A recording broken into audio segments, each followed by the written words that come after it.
This is the episode 3 of awesome budget tech products that I love using myself, and that's why I can recommend them to you as well. I believe these are nice gadgets that are useful, fun to use, and they bring a lot of value for the price. If you missed the first 2 episodes of Best Budget Tech series on my channel, you'll find all the links and show notes down below the video. Let's kick things off with the Pamu Slide Mini, which is a pair of true wireless earphones that cost about 55 bucks. The company is really confident about their product that they even hire some NBA players to promote the Slide Mini.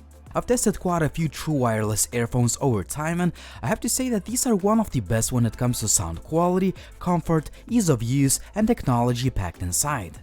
The sound is crisp and clear, there is a good balance between mids, highs, and lows, and honestly, this pair of buds exceeded my expectation as I really like the overall sound quality. Even though the Slide Minis are quite huge, they are lightweight and really comfortable to wear for hours. You can also control the volume, skip tracks, play and pause music effortlessly thanks to the touch control system that works really well. Combined with a charging case, you can get up to 30 hours of music playback, which is another highlight feature. You can also charge the buds wirelessly, which is a feature usually reserved for more expensive earphones.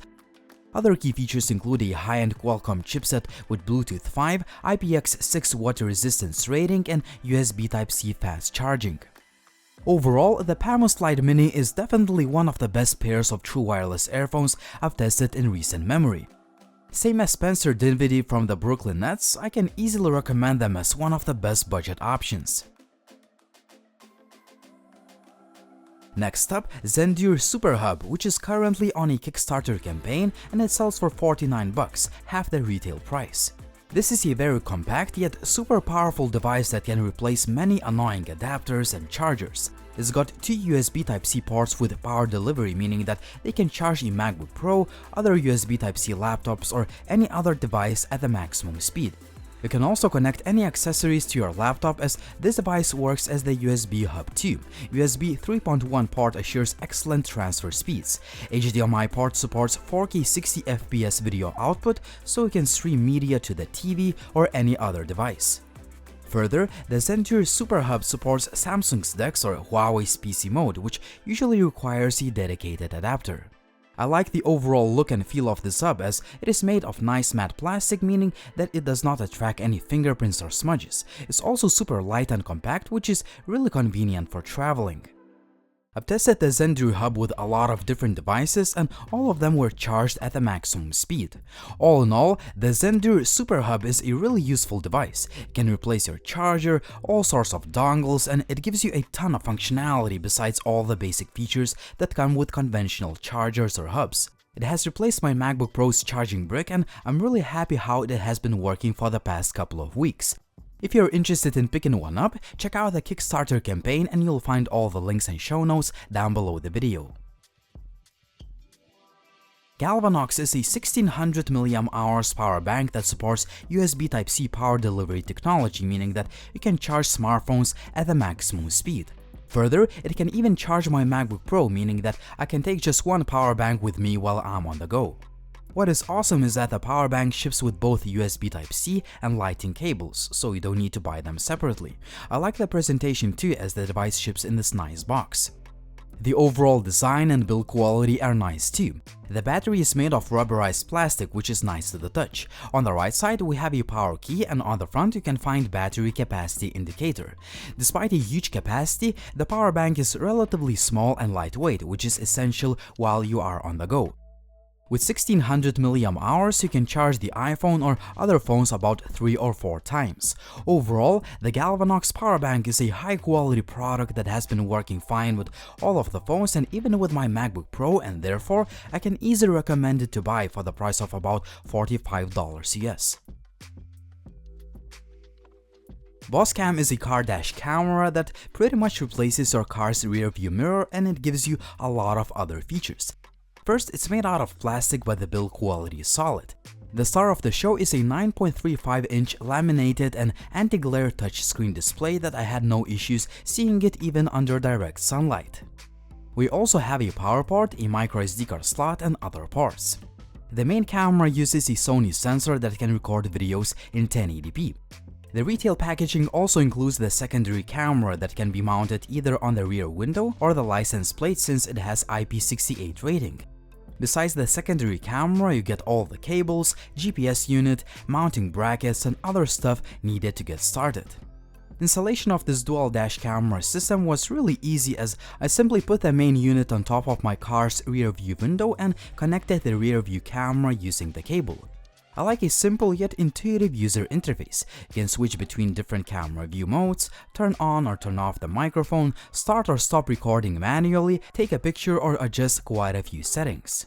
For example, you can change the resolution, switch on or off parking mode, select movie clip time, and so on and so forth. Since the system has a massive screen, it's really awesome to view the clips that were recorded as you can see everything clearly. You can also see the video files recorded with the front and back camera separately. Other key features include Starlight Night Vision for better low-light video quality, blinding light suppression for better reduced glare, and parking aid feature with adjustable guideline. Since it's early spring, I could only test the cameras on a dark and cloudy day. Still, the overall video quality is pretty good using both main and rear view cameras. Well, the footage could have a little bit more detail, but you can still see the license plates and road signs clearly, which is the most important aspect for any dash camera. Overall, this product by Bosscam is like a smart mirror for your car that has two cameras, intuitive user interface, and decent image quality. Therefore, this car dash camera system brings a lot of value for the price of about $140. The Akaso V50 Pro is a $120 action camera that has a native 4K video recording. The device ships with a ton of accessories including various mounts, cradles, straps, waterproof case, remote control wristband, and 2 batteries. The camera is made of somewhat rubberized plastic material which is nice to the touch. The build quality of the device is pretty good too. We have a few control buttons on the top and ports on the left. There's also a 1/4-inch mount on the bottom and a removable battery. The camera uses a 20-megapixel Sony sensor that is coupled with electronic image stabilization. You can also adjust the view angle of this action camera according to your needs between super wide, wide, medium, or narrow. I mostly use super wide angle as this is why we usually use action cameras in the first place. The 4K 30fps video does have some jello effect due to electronic image stabilization, but it is really stable even if you just grab the camera and start running with it. As you may see, I forgot to set the correct date on the camera, but I shot the footage just a few days ago before this video went live. I suggest turning the date watermark feature off before you start recording the video. The overall quality of footage is pretty good as there is plenty of detail and sharpness, especially considering the low price of this action camera. Other key features include Wi-Fi that allows you to connect the camera to your phone and share the files wirelessly. There is also a live HDMI output feature so you can connect the camera to any TV or monitor. There are also built-in filters and quite a few settings to play with in the user interface that I found to be quite intuitive to use. Overall, the Akaso V50 Pro is a really good action camera for the price. It offers good image quality, it ships with plenty of accessories, and so far it has been working absolutely fine. Even though electronic image stabilization on action cameras is getting better and better these days, gimbals are still a great option if you want to get that smooth footage without any jello effects. The iSteady Pro 2 by Hohem is a really good action camera gimbal that costs just about $90. Even though it's made out of plastic, I love the way it feels in the hand and the gimbal doesn't seem to break anytime soon. It's got all the controls you need and you can switch between different shooting modes with a single click of a button. It has a 3D inception mode, sports mode, and other features to play with. 12 hours of battery life assures that the gimbal won't die on you in the middle of the shoot. The performance has been really good as well. The footage comes out really nice and stable without any jitters or stutters. The gimbal is also IPX4 splash proof, so you can easily use it in the rain. Overall, I think that the iSteady Pro 2 is a great option for those who look for a feature-packed yet truly affordable action camera gimbal. If you love shooting videos, cameras and gimbals are not enough. Good lighting is the key, and the Yongnuo YN360 Mark III is unconventional yet really versatile solution. First of all, it may look like Jedi sword due to its shape, but it's actually one of my favorite lights due to its versatility. It is really bright and you can use it just as a regular light at 5500K. But the fun starts with RGB lights, as you can set this light at pretty much any color and brightness setting you want. All of this is done using an intuitive remote control with a touchpad, which is really awesome, especially if you are a one-man band. I like that the remote control is responsive and it allows you to switch between different colors in just a split of a second. Once you are done playing with all the colors, you can switch to the natural light with a click of a button too. I'm really amazed by the light output considering the size of this light. With this Yongnuo light, you can simulate 10 different additional lighting modes, for example flash, sunrise, flashing lights of a police car, and so on and so forth. The light is made out of plastic, but I have no complaints about the build quality. The device seems to be sturdy and reliable. I also like the fact that you can store the remote control right in the light itself. The device can be powered using the mains power for longer use or by Sony NP style of batteries. What is awesome is that the manufacturer includes the battery in the retail packaging, but it may vary depending on where you buy it from. You also get a charger, some paperwork, a nice travel case, and an orange diffuser for situations where you need warm light. Overall, this LED light by Yongnuo is really awesome. It's unique, it's versatile, it's compact, and it's fun to use. This is definitely one of my favorite lights, and I can easily recommend it for the price of about 140 euros. Mixcder E10 is one of the best choices for budget noise cancelling headphones, as I'm really impressed by its noise cancelling capabilities considering the price of just about 90 bucks. The headphones come in this really nice faux leather case, and inside of it you can find all the cables and an airplane adapter.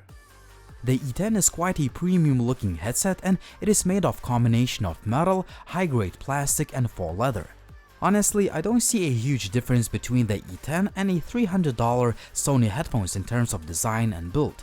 I found the Mixcder headset to be really comfortable to wear, and most importantly, sound quality is great with lots of detail, clarity, and good amount of bass thanks to dual 40mm large aperture drivers. Other key features include a whopping 60 hours battery life, which is double the time of the previous generation E9 model that I reviewed last year. There's also a quick charging feature, the latest Bluetooth 5, and a microphone for hands-free calling that assures quite decent call quality. Overall, I think that the Mixcder E10 is one of the best budget noise cancelling headphones, and I say that after testing quite a few different models. If you want to record high quality audio, you need a good microphone, but it doesn't mean it has to cost a fortune. The Lyra brings legendary AKG sound for the price of just about £140 on Amazon. This microphone is beautiful inside and out, offering retro design, excellent build, and great sound recording quality. In fact, the voiceover in this video was recorded using this microphone, and I really like the way it sounds. You can choose from 4 different sound pickup patterns, adjust the volume or mute the mic thanks to the built-in buttons right on the mic. There's also a headphone jack and USB Type-C port that is used to connect the mic directly to your laptop or other device. The microphone also supports Mac and PC, iOS, and Android tablets or phones. Further, the AKG Lyra includes Ableton Live 10 Lite audio production software, so you can start recording out of the box. Setup of the mic is a simple plug-and-play experience. I've used this microphone for some of the videos on my channel to record the voiceover, but this microphone is also great for gamers, vloggers, or musicians. The sound recording quality is probably the best I've heard from USB microphone. For the price of about £140, I can easily recommend it as one of the best options for high quality audio recording. So these are awesome gadgets I wanted to show you guys in this episode of high quality budget tech. Tell me which is your favorite and check out the previous episodes if you haven't already. It was Linus, thank you for watching and see you in the next video soon.